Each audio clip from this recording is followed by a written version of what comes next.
Hello everyone, welcome to civil hub. आज हम continue करेंगे अपने टॉपिक विजन आईएएस के PD 365 yearly current affair environment के साथ। So without wasting any time let's start the topic. पहला टॉपिक है हमारा इंटरनेशनल सोलर अलायंस। यहाँ पे न्यूज़ में क्यों है ये, क्योंकि इसकी थर्ड असेंबली अभी जल्दी ही हेल्ड हुई है और वर्चुअली हेल्ड हुई है बिकॉज ऑफ कोविड क्राइसिस। यहाँ पे जो की हाइलाइट्स हैं इस रिपोर्ट की वो ये हैं कि इंडिया एंड फ्रांस को जो है री इलेक्ट किया गया है for the post of president and co president for the consecutive term of 2 years। और यहाँ पे एक और इम्पॉर्टेंट चीज़ ध्यान देने वाली ये है कि 4 वाइस प्रेसिडेंट चूज़ किए जाते हैं from different region of the world. That is one is Asia Pacific region, Africa region, Europe and other regions, Latin America and Caribbean regions. यहाँ पे जो इसके मेंबर होते हैं, जितने भी मेंबर यूनाइटेड नेशन के अंदर हैं वो ऑटोमेटिकली इस सोलर अलायंस के मेंबर बन जाते हैं।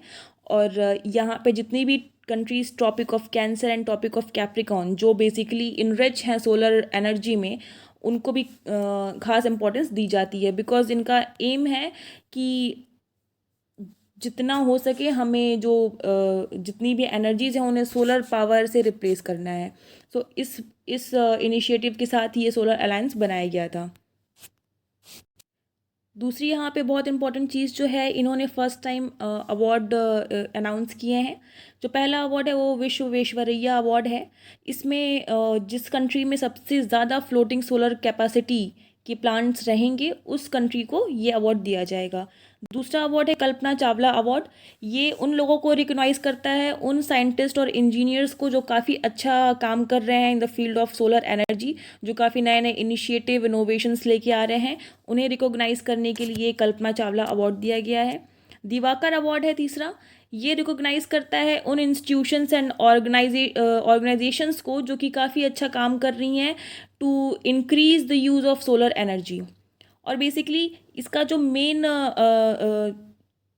इनिशिएटिव का जो मेन गोल है वो यही है कि हम ऑल ओवर दी कंट्री ज़्यादा से ज़्यादा सोलर एनर्जी का उपयोग करें ताकि कार्बन एमिशन को हम कम कर सकें। दूसरी चीज़ यहाँ पे है world solar technology summit organise की गई थी इंटरनेशनल सोलर अलायंस के द्वारा, जिसमें कि एक एग्रीमेंट साइन हुआ है between the ministry of new and renewable energy and world bank. और इसके ज़रिए जो है हम जो आईएए का मेन गोल है आईएसए का, उसे हम अचीव करने की कोशिश करेंगे। यहाँ पे हमारा दूसरा पॉइंट जो है वो है कार्बन प्राइसिंग। यहाँ पे एक रिसेंट स्टडी में पता चला है कि जिन कंट्रीज़ में कार्बन प्राइसिंग का यूज़ हो रहा है उन कंट्रीज़ में कार्बन एमिशन जो 1 डिकेड दैट इज़ 2007 टू 2017 के बीच में जो है 2% कार्बन एमिशन का फॉल देखा गया है। और जिन कंट्री में ये कार्बन प्राइसिंग सिस्टम नहीं है उन कंट्रीज़ में जो है 3% का जो है कार्बन एमिशन राइज देखा गया है। पहले हम जान लेते हैं कि कार्बन प्राइसिंग है क्या। कार्बन प्राइसिंग एक इंस्ट्रूमेंट है जिसके ज़रिए हम ये पता करते हैं कि जो CO2 एमिट हो रहा है उसकी कॉस्ट हमें कितनी पड़ रही है। कॉस्ट से यहाँ मतलब ये है कि हमें लॉस कितना हो रहा है इन्वायरमेंट का, उसकी वजह से वही उस कार्बन एमिशन की जो है कॉस्ट ली जाएगी। यहाँ पे कई सारे टाइप के कार्बन प्राइसिंग दिए हुए हैं जिसे हेल्प करके जो है कार्बन एमिशन को कम किया जाता है। जैसे कि कार्बन टैक्स लगाया गया है गवर्नमेंट के द्वारा बहुत सारी कंट्रीज़ में इंडस्ट्रीज़ के ऊपर की जो एमिट कर रही हैं ताकि वो भी कंट्रोल में एक अपना जो है CO2 का एमिशन करें।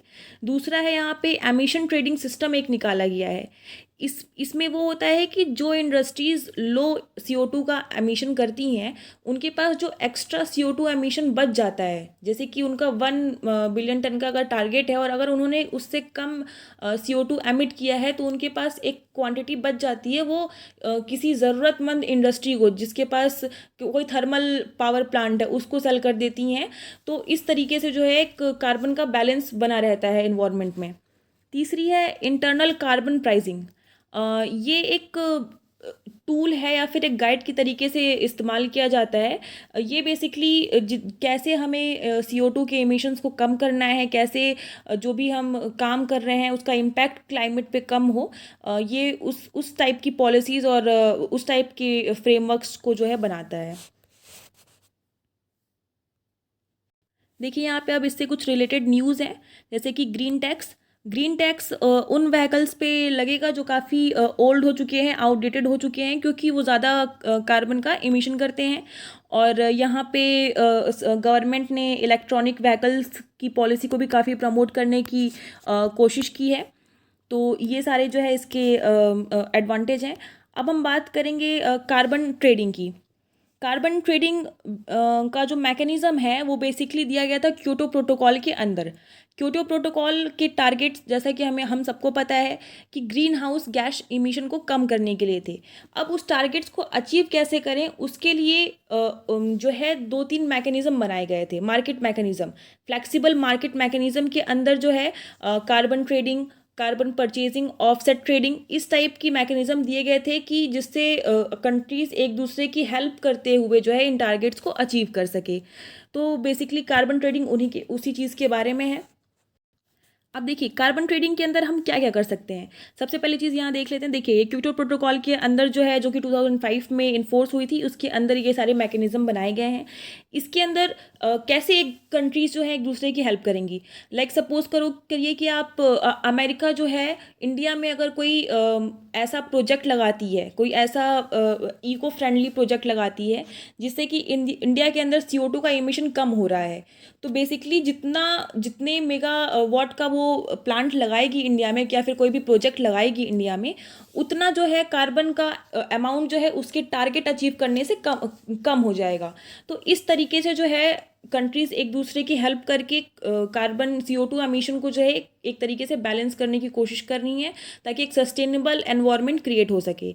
बाकी और भी कई सारे मेथड्स हैं, टैक्सेस हैं, और काफ़ी सारे ट्रिब्यूनल्स बनाए गए हैं जो कि इन सब चीज़ों पे ध्यान देते हैं। और हर एक कंट्री का एक नेशनल पॉलिसी फ्रेमवर्क भी बनाया गया है, जिसको नेशनल कंट्रीब्यूशन डिटर्मिनेशन कहते हैं, जिसके अंतर्गत हर एक कंट्री को जो है अपनी खुद की एक पॉलिसी बनानी है इन्वायरमेंट प्रोटेक्शन से रिलेटेड, कि वो कैसे काम कर रहे हैं पेरिस एग्रीमेंट को इम्प्लीमेंट करने के लिए। तो इन सब चीज़ों के लिए जो है काफ़ी ध्यान दिया जा रहा है। यहाँ पे हमारा जो नेक्स्ट टॉपिक है वो है green agri project. Recently union government ने लॉन्च किया है इसे, to make Indian agricultural land sustainable. यहाँ पे एम जो है हमारा ये है कि 1,40,000 हेक्टेयर फार्म्स को जो है सस्टेनेबल लैंड और वाटर मैनेजमेंट के अंदर लाना है, उनके ऑपरेशंस अच्छे हों, इन चीज़ों का काफ़ी ध्यान रखना है। ये प्रोजेक्ट इनिशियली जो है 5 राज्यों में इम्प्लीमेंट किया जाएगा, that is Mizoram, Rajasthan, Madhya Pradesh, Orissa and Uttarakhand. इसकी यहाँ पे जो फंडिंग होने वाली है, आपको ध्यान रखना है कि यहाँ इसकी फंडिंग होगी ग्रीन इन्वायरमेंटल फैकल्टी की, और ये जो है हैंडल करता है आपका वर्ल्ड बैंक। ये चीज़ यहाँ पे काफ़ी इंपॉर्टेंट है, ध्यान रखनी है, प्रीलिम्स में आ सकती है। अदर की जो प्लेयर्स हैं यहाँ पे, जो ऑर्गेनाइजेशन है जो इन्वॉल्व हैं, वो हैं आपकी food and agricultural organisation and the ministry of environment and forest and climate change. यहाँ पे कुछ पॉइंट्स दिए गए हैं कि कैसे एग्रीकल्चरल इमिशन का रेट है इंडिया में। इसमें लिखा हुआ है कि इन इंडिया 18% जो है ग्रॉस नेशनल इमिशन, जो जितना इंडिया प्रोड्यूस करती है, जितना इंडिया में CO2 एमिशन होता है, उसका अकेले का 18% जो यहाँ पे है ये एग्रीकल्चर से आता है और लाइफ स्टॉक से आता है। 85% जो यहाँ पे एमिशन हो रहा है वो कैटल प्रोडक्शन, राइस कल्टीवेशन के ज़रिए हो रहा है। जैसा कि आप सबको पता है कि पैडी फील्ड्स जो हैं वो काफ़ी हद तक CO2 का एमिशन करती हैं, और आप अभी देखोगे भी कि जो भी स्टेट हैं जो काफ़ी हाई प्रोडक्शन करते हैं राइस का, वो यहाँ पे सबसे ज़्यादा ग्रीन हाउस गैस इमिशन में रिस्पॉन्सिबल हैं। तो यहाँ पे ये ध्यान देने वाली चीज़ है। दूसरी चीज़ यहाँ पे जो 15% जो एमिशन होता है वो होता है हमारी जो नाइट्रोजनस क्रॉप्स हैं, लाइक आपकी पल्सेस, वहाँ से जो है इनका 15% कार्बन का इमिशन हो रहा है। यहाँ पे जो टॉप 5 स्टेट्स हैं उनका नाम है पंजाब, हरियाणा, यूपी, बिहार, वेस्ट बंगाल, जो कि ग्रीन हाउस गैस इमिशन में जो है सबसे ज़्यादा कंट्रीब्यूट कर रहे हैं because of their paddy fields. So this is for all today. Hope आपको मेरा टॉपिक पसंद आया होगा, और थैंक यू सो मच कि आपने अपना टाइम दिया, and please join, subscribe and like the video.